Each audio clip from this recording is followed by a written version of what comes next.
Hello everyone. So, alas 8:51 na yung paglako ko. Kasi nagluto pa ako ng madaling araw, tapos yung dalawa kong anak, yung preschool at grade 2, mahirap gisingin yun.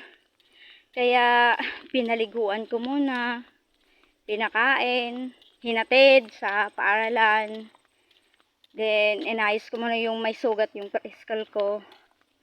Then ito, mahigit ng alas 8:51 yung pagsimula ko paglako papuntang Betito.